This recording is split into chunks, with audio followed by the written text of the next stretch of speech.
دا ورو ته پوس کړی دی چې د جمعې خطبه د عربۍ د ژبې نه علاوه په بله ژبه کې جایز ده او که نه؟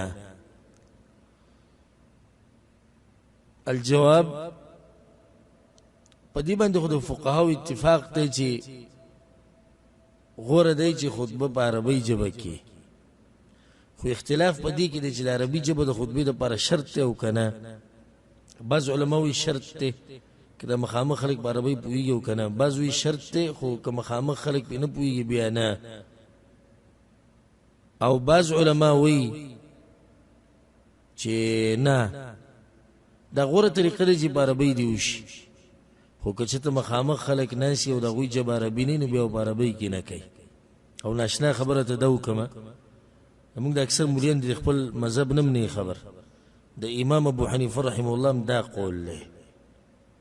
امام ابو حنیفه رحمه الله قول هم دا دی په کتاب رد المحتار په هغې په اولني جلد کې دا مسله راغلې ده چې غوره دا ده، او صحیح خبر هم دا ده، محققین علماو دا غوره کړې ده چې په عربۍ کې خطبه کول لازم نه دي، الا دا چې مخې ته عربي بیا خو لازم په عربۍ کې. وجه د هغې څه ده؟ وجه دا ده چې یو خو په دې باندې څه دلیل نشتی چې د عربیت د خطبې دپاره شرط دی. خطبه کې خو مقصد څه دی؟ مخامخ خلک پوه کول، وعظ او نصیحت ورته کول. نو که ته پکې دا شرط ولګې چې دا به لازم په عربۍ ژبه کې او مخامخ خلک عجمیان دي په عربۍ نه پوهېږي، نو ستا د دې خطبې مقصد څه شو؟ ته د څه لپاره لګیا وې؟ تا دوی ته څه ووې؟ اوس زه صحیح د په عربۍ پوهېږم، خو که یو کس ما یو جومات ته زه ورننوځم او په هغې کې خطبه په بنګالۍ ژبه کې کېږي یا په فارسۍ ژبه کې کېږي یا په بله ژبه کې، او په دې زه نه پوهېږم، څه ما حاصل کړو دې خطبې نه؟ هېڅ هم حاصل نه شو. خطبه په دې هفته کې چې دا یو خطبه د جمعې د مانځه دا ولې شریعت ایښودې ده؟ که نور نصیحتونه د مسلمانانو ته ونه شي نو چې کم سے کم په هفته کې خو ته یو نصیحت کېږي که نه؟ نو چې هغه نصیحت هم د دوی په ژبه کې نه وي نو بیا مقصد څه شو د خطبې؟ بله خبره هغې کې دا ده، الله په قرآن کې دا خبره ذکر کړې ده، وما ارسلنا من رسول الا بلسان قومه. مونږ چې کله یو پیغمبر یو امت ته لیږو نو د هغوی په ژبه کې ورته لیږو. ولې یا الله؟ لیبین لهم، چې دوی ته خبره ښه واضحه کړي. د دې لپاره لیږلی. درېیمه خبره بله یاده ساتئ، صحابه کرامو به چې کله جهاد له لاړو، غزاګانو له به لاړو، فارس او روم دا ملکونه ده خو عجم، نو دوی له به بیا د اسلام دعوت ورکو. هغه دعوت به ولا د مترجمینو په واسطه ورکو، ځان سره به کسان بولو چې هغه به د هغوی په ژبه پوهېدو، نو هغوی ته به ووایي دوی ته دا ووایي، دوی ته دا ووایي، دوی ته دا ووایي، نو چې په عربۍ کې ورته وایي هغوی پوهېږي؟ نه پوهېږي. وی پیغمبر چې په عربۍ کې خطبه کړې ده نو پیغمبر به خود په عربۍ کې خطبه کولې وه، په خپله عربۍ ده او مخامخ ورته عربیان ناست. نو که یو علاقه کې عرب ډېرې عجم لګي بیا به ته په عربۍ کې خطبه کوې، ځکه ته به ډېرو ته ګورې. لکه څنګه چې دا ملک دی دلته عرب اکثر جوماتونو کې ډېرې، دا ملک دی هم د عربیانو، نو دغه عرب راځي دي خطبې له په عربۍ کې به خطبه کوي. خو زما ستا علاقه شو هلته څه له په عربۍ کې خطبه کوې؟ یو اهمه نقطه ته بله بیانه کړم، د دې خبرې نه د بچ کېدو دپاره زموږ په ملک کې یو بل بدعت راوتی دی، او چې کله هم د قانون یاد ساتي، سبحان الله، چې کله د صحیح طریقه پرېښوده د قرآن او حدیث نه ثابته، نو یو بدعت به لازم راوباسي، د هغې به بدله کړي. څه بدعت راووتو؟ درېیمه خطبه او هغې ته تقریر وایي. نه جي دغه تقریر دی وایي، په تقریر او په خطبه کې فرق څه دی؟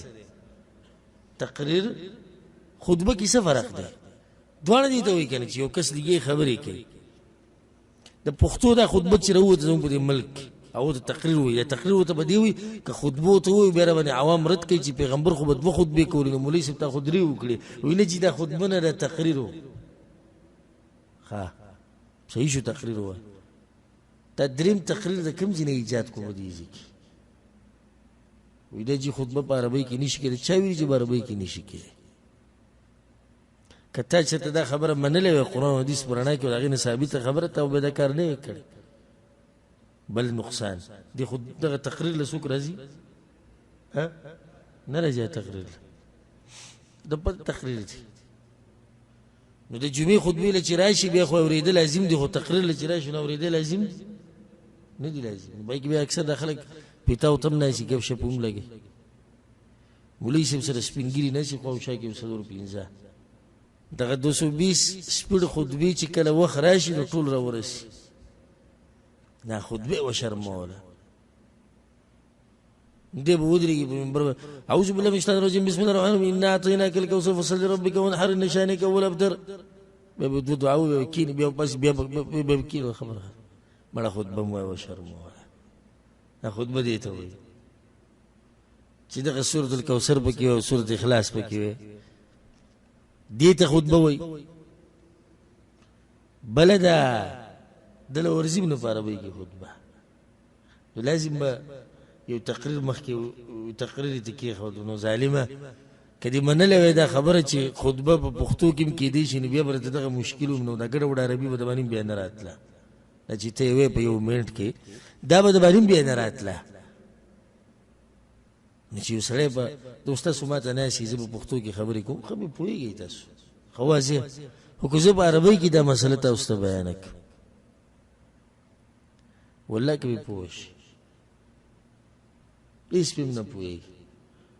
نو صحیح خبره ده چې د جمعې خطبه چې کله دغه جمعات کې اکثریت عربونی او ته عجمي که هرې ژبې ولي نو دوی ته د هغوی په ژبه کې خطبه وشي او دغه دریم تقریر چې ورته دوی وایي دې ته څه ضرورت نشته.